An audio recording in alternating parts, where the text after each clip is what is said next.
I'm telling you right now, there are so many horrific crimes being committed. Murder, abductions posing as aliens. It's all illegal.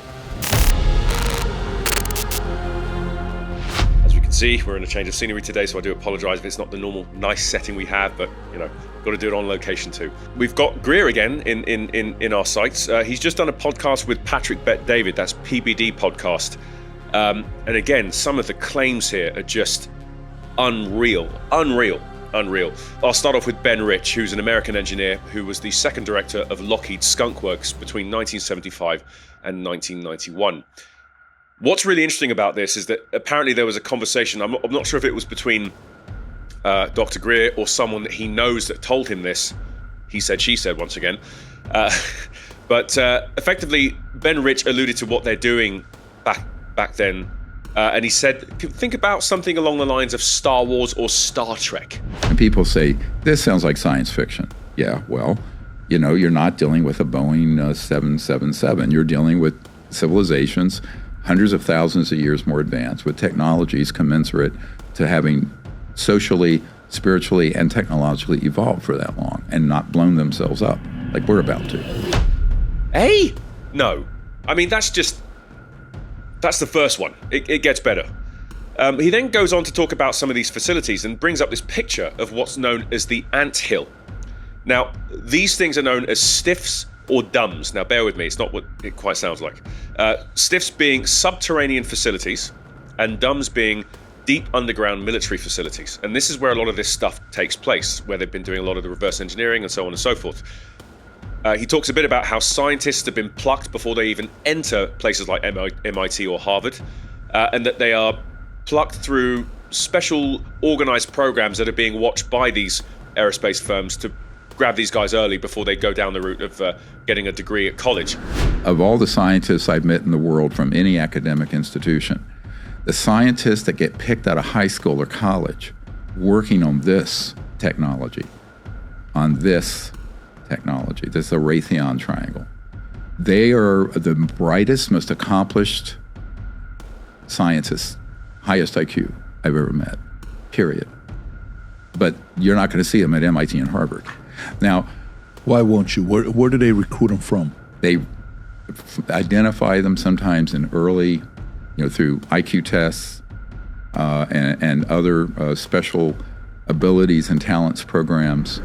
The whole point of this really is to try and work out if there's any validity to this. And of course, these extraordinary claims require extraordinary evidence. And I'm hoping that Dr. Greer will one day come forwards with some solid evidence. Go, by the way, here's this.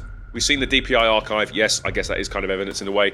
But again, debunkers love a bit of that, don't they? So, we'll have to keep moving forwards and prosper.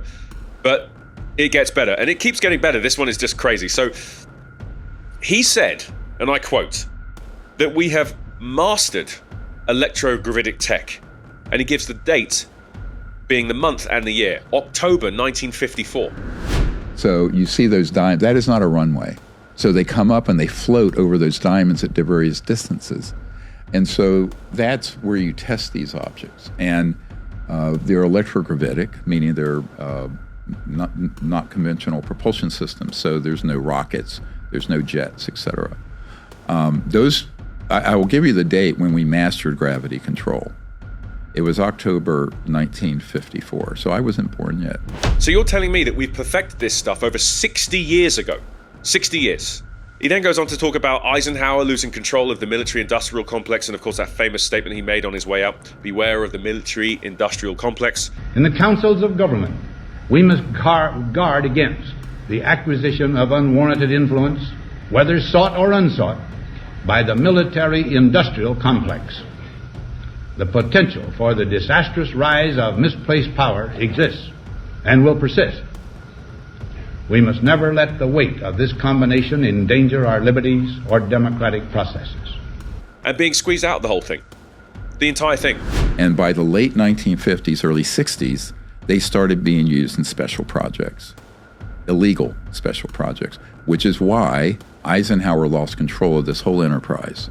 Eisenhower was the one that got deceived and then ultimately on his farewell address, Eisenhower said, "Beware the military-industrial complex." He was talking mostly about this kind of operation that he couldn't talk about. And I don't blame why he would say that. I think it was a bit of subliminal messaging, but yeah, I am not surprised by that at all, and I think that's perfectly plausible given what these guys are up to. There have apparently been illegal operations and projects that went through to the 50s and 60s. So these illegal operations that were taking place all over the world with the use of this anti-gravitic tech, which is electrogravitic in nature. So we cracked all of this. It's already been done and dusted. But I think this is the cherry on top of the cake here. And he talks about JFK and RFK and how they were killed. Jack Kennedy was going to get to the bottom of this. He fired Allen Dulles, CIA, one of the founders, and he also subsequently got assassinated. Now, whether the files that President Trump's going to release have this in it, I know. And I have people who in another country have documents to establish this, that Jack Kennedy was killed because he was going after this issue to get it back under control, the UAP issue.